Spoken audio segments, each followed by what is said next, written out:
La fonction exponentielle, la forme de la règle, c'est f de x est égal à a fois c à la x. On la remarque, donc on peut la reconnaître grâce à son exposant x. Donc ici, le x est en exposant, il n'est pas en base comme d'habitude. Donc le x est en exposant, alors c'est une exponentielle. Alors avec la règle, c'est cette façon-là qu'on va la reconnaître.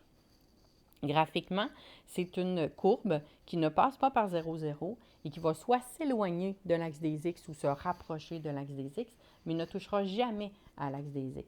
Donc, on peut avoir une courbe qui va être comme ça. Donc, si elle s'éloigne de l'axe des x, elle va avoir ici, elle va être très, très proche de l'axe des x, puis elle va s'éloigner. Elle ne passe pas par 0, 0. Elle va aussi s'éloigner, mais dans le négatif. Donc, elle pourrait être dans le négatif, comme ça. Et elle peut aussi se rapprocher de l'axe des x, mais elle n'y touchera jamais. Et même chose dans le négatif, elle peut se rapprocher de l'axe des x, mais elle n'y touchera jamais.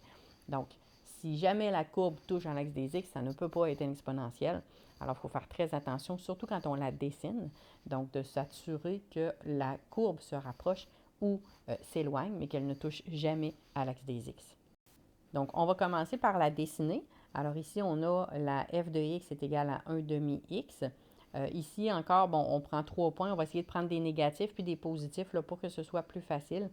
Idéalement, si vous avez 5 points, ça va être encore mieux. Alors ici, on a x vaut moins 2, x vaut 0 et x vaut 2.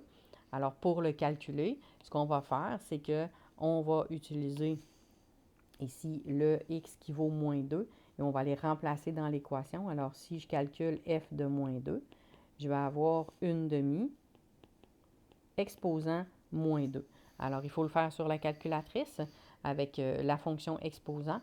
Alors, ici, on va avoir 1 demi exposant moins 2 qui va vous donner 4. Je vais le calculer avec f de 0. Donc, f de 0, c'est 1 demi exposant 0 qui va vous donner 1.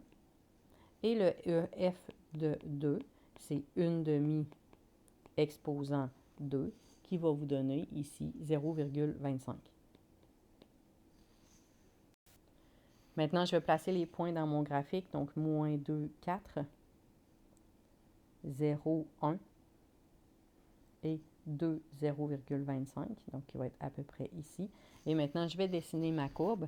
On n'oublie pas, la courbe ne doit pas toucher l'axe des x. Donc, lorsqu'on la dessine, alors il faut se rapprocher de l'axe des x, mais sans jamais y toucher. Elle va se rapprocher de plus en plus, mais elle n'y touchera pas. Donc, ici, la fonction, elle est décroissante.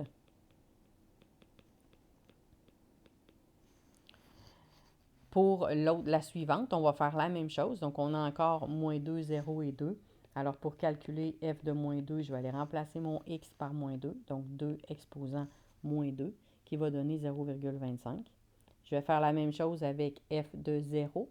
Alors, 2 exposant 0 qui va donner 1 et 2 exposant 2 qui va donner 4. Si je place mes points, je vais avoir moins 2, 0,25, 0, 1 et 2, 4. Et je dessine ma courbe, donc je ne touche pas à l'axe des x et je dessine ma courbe qui passe par les 3 points que j'ai. La fonction ici, elle est alors croissante. Alors, la différence, dans le fond, ce qu'on a fait de varier ici, c'est le paramètre c. Donc, ici, si vous regardez votre paramètre c, qui est la base de l'exposant x, ici est de 1 demi, puis ici de 2. Donc, si votre c est entre 0 et 1, donc ici, on a 1 demi, ou 0,5 dans le fond. Si c'est entre 0 et 1, la courbe, elle va être décroissante. Donc, elle va descendre. Si votre c est plus grand que 1, alors la courbe, elle, va monter. Alors, le 2, le C, c'est un facteur multiplicatif. On l'a ici. Donc, le C, c'est le facteur multiplicatif. Donc, c'est par combien je multiplie les valeurs de Y. Donc, ici, comme le C de 2, ça veut dire qu'à chaque fois que mon paramètre X, ma valeur X augmente de 1, ça veut dire que je suis multiplié par 2. Alors, ici, le paramètre C, s'il est entre 0 et 1, elle va être décroissante. S'il est plus grand que 1, elle va être croissante. Si vous calculez vos Y de la bonne façon, vous allez être capable de la dessiner de la bonne façon aussi.